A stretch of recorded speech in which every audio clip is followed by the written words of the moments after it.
దేవుడు ఆది మానవునైనటువంటి ఆదామును దేవుడు సృష్టించాడు. తన పోలికలు దేవుడు సృష్టించాడు. తను ఎలాగున్నాడో ఇన్ హిజ్ ఓన్ ఇమేజ్, ఆయన పోలికలు దేవుడు మనందరినీ కూడా సృష్టించి ఆయనతో సహవాసం చేయాలని, ఆయనతో కలిసి ఉండాలని దేవుడు ఆదామును సృష్టించాడు. ఆదామును దేవుడు సృష్టించగా ఆది మానవుడైనటువంటి మొట్టమొదటి మానవుడైనటువంటి ఆదాము అనబడుతున్న ఆయనను దేవుడు పోషిస్తూ అన్ని సమకూర్చి దేవుడు ముందుకు నడిపిస్తూ ఉండగా ఆదాము దేవుడు చెయ్యొద్దన్న పని చేసి, దేవుడు చెయ్యొద్దని ఏదైతే చెప్పాడో దాన్ని చేసి దేవునికి దూరం అయిపోయాడు, పాపములోనికి వెళ్ళిపోయాడు. అలాంటి పాపములో ఉన్నటువంటి మానవుణ్ణి తిరిగి మరలా దేవుడు పరలోక రాజ్యంలోనికి, స్వర్గంలోనికి చేర్చడానికి పాపిగా ఉన్నటువంటి మనుషులందరినీ కూడా, పాపం అంటే ఆదాము ఏదో పెద్ద పాపం చేయలేదు కానీ మాట వినలేదు, దేవుడు చెప్పిన దాన్ని చేయొద్దన్న దాన్ని చేశాడు. అందువల్ల పాపము చేసినటువంటి వానిగా తనకు పుట్టిన జనమంతా కూడా, ప్రజలందరూ కూడా పాపములో బ్రతుకుతున్నారు. కాబట్టి ఆ పాపములో నుండి విడిపించడానికి యేసు ప్రభు ఈ లోకానికి కన్య మరియ గర్భమందు భూలోకానికి వచ్చి 2023 సంవత్సరాల కిందట, 24 సంవత్సరాల కిందట ఈ లోకంలో ఆయన పుట్టి సర్వ మానవాళి పాప విమోచన కొరకై ఏ కుల మత విచక్షణ భేదము లేకుండా, వర్గ భేదం లేకుండా, ప్రాంత భేదం లేకుండా, రంగు భేదం లేకుండా, ఏ మానవుణ్ణి ద్వేషించక ప్రతి మనుష్యుణ్ణి తన పిల్లలే కనుక అందరినీ ప్రేమించి అందరి కొరకు రక్తం కార్చి పరలోక రాజ్యంలో ప్రతి మానవుడు చేరాలని ఆయన కోరుకొని మనందరి కొరకు ఆయన శిలువలో ఈ లోకంలో మరణించాడు, సమాధి చేయబడ్డాడు, తిరిగి 3వ దినాన లేచాడు. అలాగున్న మనందరినీ కూడా తిరిగి రెండోసారి వచ్చి ఆయన పరలోక రాజ్యంలోనికి తీసుకొని వెళ్ళనై ఉన్నాడు. కాబట్టి మానవులందరూ కూడా దేవుని మూలంగా పుట్టి దేవుని మూలంగానే ఈ లోకంలో జీవించిన తర్వాత చనిపోవలసి ఉంది. ప్రతి మానవుడు కూడా చనిపోవాలి. ఎవ్వరు కూడా తప్పించుకోవడానికి వీలు లేదు. ధనమున్నా, బలమున్నా, ధనము, ఆస్తిపాస్తులు, బంధుబలగం ఉన్నా, అంత మాత్రమే కాదు, విద్య ఉన్నా, అందం ఉన్నా, ఏమున్నా సరే ఈ లోకాన్ని ఒకరోజు విడవలసిందే. నాకు బలం ఉంది, నాకు ఆస్తి ఉంది, నేను వెళ్ళను అని అనడానికి ఏమాత్రం కూడా కుదరదు. ఎందుకంటే దేవుడు ప్రతి మానవుడు మరణించాలని, పాపము ద్వారా వచ్చిన మరణము ప్రతి మానవునికి ఖచ్చితంగా శరీరానికి ఉంది. కాబట్టి ఈ శరీరం మరణిస్తుంది, మానవునిలో ఆత్మ ఉంది. ఆ ఆత్మ మరణించకుండా కాపాడబడడానికి యేసయ్య ఈ లోకానికి దిగివచ్చి ఆయన మరణించి మరణాన్ని జయించి తిరిగి లేచి పరలోకానికి ఆయన ఆరోహణమయ్యాడు, తిరిగి రానై ఉన్నాడు. కాబట్టి సువార్తమ్మ ఆమె ప్రభువైన యేసుక్రీస్తును అంగీకరించింది. సొంత రక్షకునిగా ఆమె యేసయ్యను తన హృదయంలో చేర్చుకుంది. ఆమె జీవించినంత కాలం కూడా దేవుని సంఘములో, సహవాసములో ఆమె కొనసాగుతూ దేవుని వాక్యానుసారంగా దైవజనులు చెప్పినట్టుగా దేవుని వాక్యములోండి వారు బోధించినప్పుడు ఆ మాటలను అంగీకరించి ఆ ప్రకారంగా నీతిమంతురాలుగా, ఎవరైతే ప్రభువైన యేసుక్రీస్తు రక్తంలో కడగబడి, ఆయన రక్తంలో కడగబడి పాపాలు ఒప్పుకొని హృదయంలో చేర్చుకుంటారో వారిని పరిశుద్ధ గ్రంథం అంటుంది, నీతిమంతులు అంటుంది. కాబట్టి ప్రియ సహోదరి సువార్తమ్మ నీతిమంతురాలుగా ఈ లోకంలో జీవించి తన తనువును, తన యొక్క జీవితాన్ని ఈ లోకంలో ముగించి ఆమె ప్రభు యొద్దకు చేర్చబడింది. దేవుని వాక్యం, పరిశుద్ధ గ్రంథం ఈ విధంగా సెలవిస్తుంది, ప్రభువునందు నిద్రించిన వారు ధన్యులని దేవుని వాక్యం సెలవిస్తుంది. యేసుక్రీస్తు ప్రభువునందు నిద్రించిన వారు ధన్యులు. కాబట్టి యేసుక్రీస్తు ప్రభువును ఆమె కలిగి ఆమె జీవితంలో నిద్రించింది కనుక ఆమె ధన్యురాలు. ఆమె యేసు ప్రభు యొక్క ఆ విశ్రాంతిలోనికి ఆమె ప్రవేశించింది కనుక మనందరం కూడా ఎప్పుడైనా, ఎవరైనా, ఏ క్షణంలోనైనా ఈ లోకాన్ని విడిచే అవకాశం ఉంది. కాబట్టి ఈ లోకాన్ని విడిచే లోపే మనందరం కూడా యేసయ్యను అంగీకరించి మన హృదయంలో చేర్చుకుంటే చనిపోయిన తర్వాత రెండవ మరణం అనేది ఒకటి ఉంది.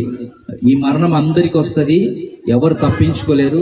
రెండవ మరణం అనేది మాత్రం ఎవరు తప్పించుకోవాలి, ఎవరు తప్పించుకోకూడదని దేవుని వాక్యములో రాయబడింది. ఎవరు తప్పించుకుంటారంటే బ్రతికి ఉన్నప్పుడు యేసయ్యను అంగీకరించి హృదయంలో చేర్చుకొని విశ్వసించి ఆయన సంఘంలో కొనసాగుతూ దేవుని వాక్య ప్రకారంగా పరిశుద్ధ గ్రంథం ప్రకారంగా ఎవరైతే జీవిస్తారో ఆ జీవితాన్ని కొనసాగించి ముగిస్తారో అలాంటి వారు రెండవ మరణాన్ని తప్పించుకోవచ్చు. మన ముందు 2 మరణాలు ఉన్నాయి.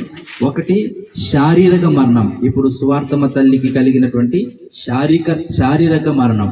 రెండవ మరణం ఉంది, అది ఆత్మ సంబంధమైన మరణం. రెండవ మరణాన్ని తప్పించుకోవడానికి మనకు అవకాశం ఉంది.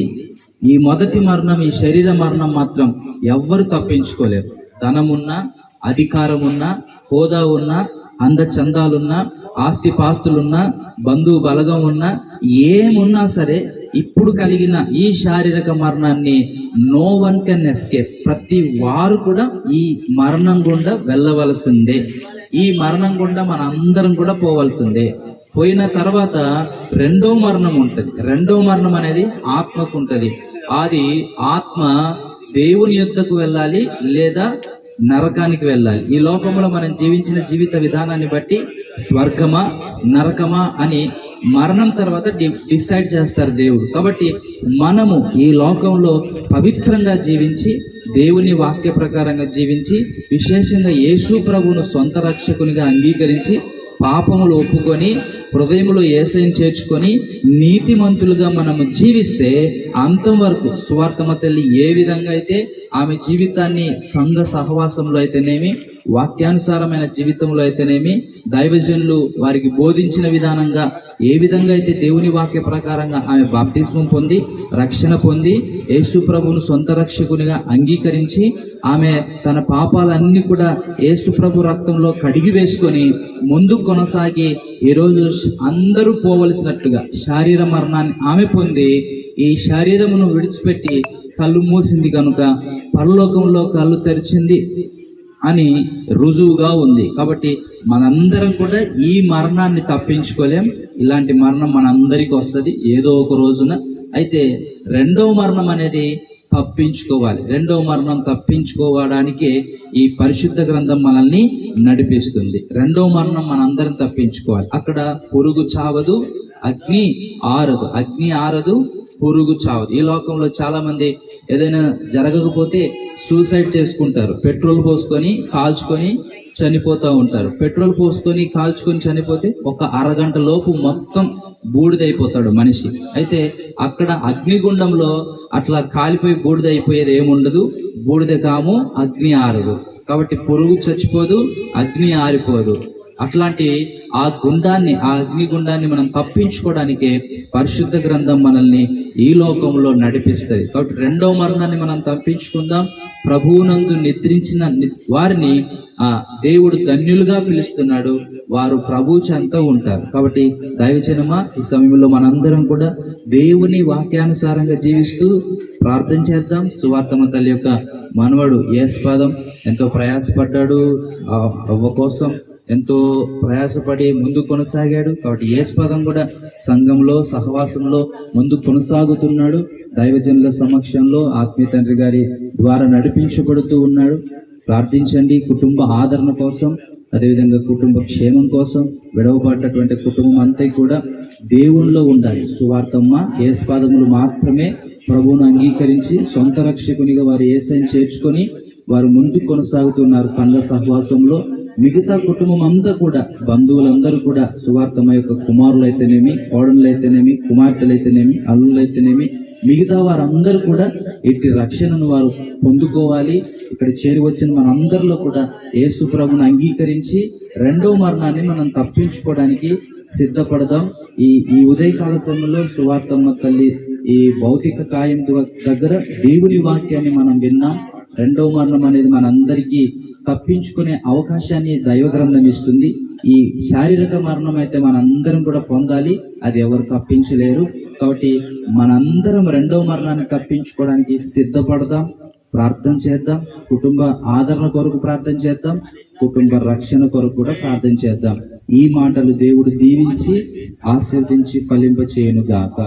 ఆమేన్.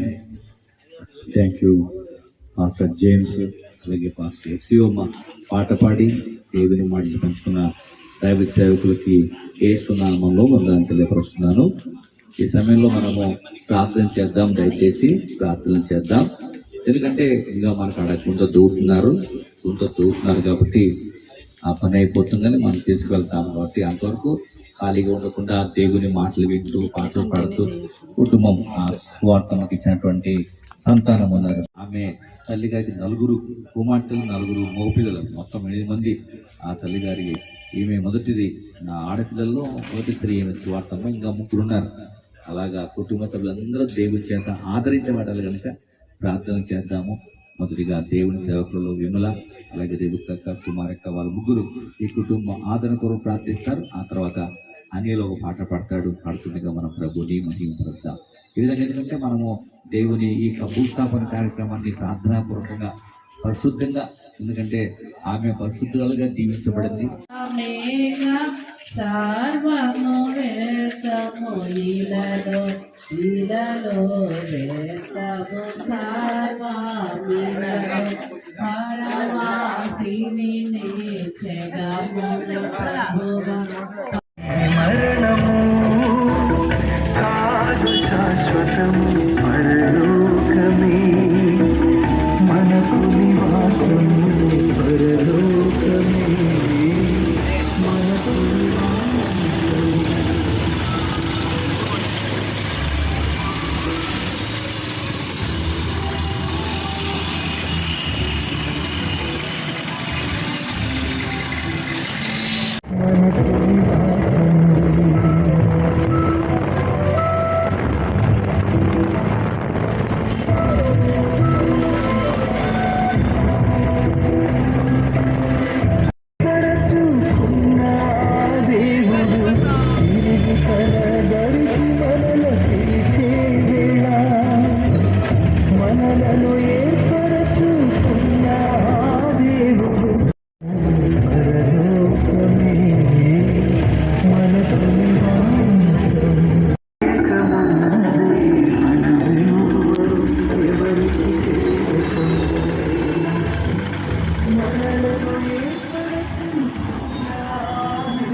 చిన్నదే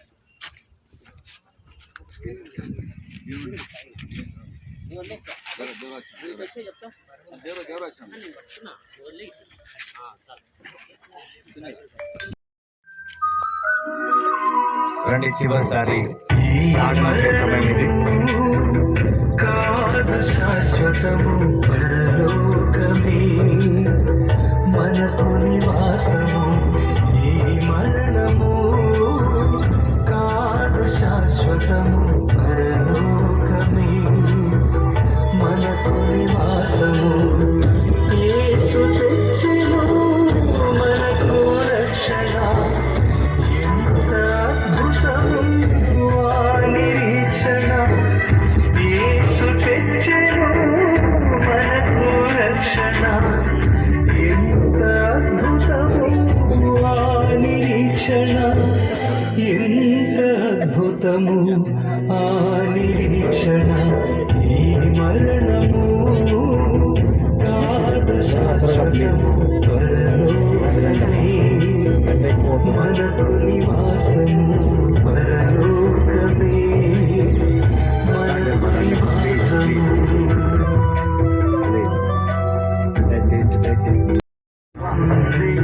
మనెవ్వరు ఎవరికి తెలియకముందే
మళ్ళా ఆదివారం సాయంత్రము యేసుపాదము ఆ సువార్తమ్మ గృహం దగ్గర ప్రార్థన ఉంది, తప్పక రండి.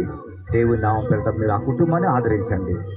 పరలోకన మా తండ్రి మీకు స్తోత్రం. మీ నామాన్ని బట్టి ప్రభువా ఈ 2020 సంవత్సరంలో ప్రభువా మీ మాసానికి చివరి రోజున 31వ తారీఖున ప్రభువా మా ప్రియ సహోదరిని నీ మహిమలో ప్రవేశించినట్లుగా ఆమెను మీరు పిలిచారు ప్రభువా. మీ పిలుపు అందుకొని ఆమె నీ స్వరాన్ని విని ప్రభువా ఈ లోకంలో ప్రభువా మరణించింది, లేక ఈ లోకంలో ప్రభునందుండి నిద్రించింది ప్రభువా. విడిచిన కుటుంబం కొరకు సంఘస్థులు అందరూ ప్రార్థించారు, అలాగే పాటలు పాడి ఆదరించారు ప్రభువా. వాక్యం ద్వారా బలపరిచారు. ఆ వాక్య ప్రకారంగా తండ్రి ఈ దేహం ప్రభు తండ్రి మట్టికి మన్నుగాను, దుమ్ముకు దుమ్ముగాను, ధూళికి ధూళిగాను అప్పగి తండ్రి కుమార పరిశుద్ధాత్మ నామంలో అప్పగిస్తూ యేసు నామమున అడిగి వేడుకుంటున్నాము తండ్రి. ఆమేన్. యేసు రక్తమే జయం, శిలువ రక్తమే జయం, ప్రవేశనామ సంపూర్ణ జయము కలుగును గాక. హల్లెలూయా. వచ్చిన అందరూ మీ చేతులతో మట్టి వేసేసి చివరిగా వాళ్ళ దేవతలు ముగిస్తారు.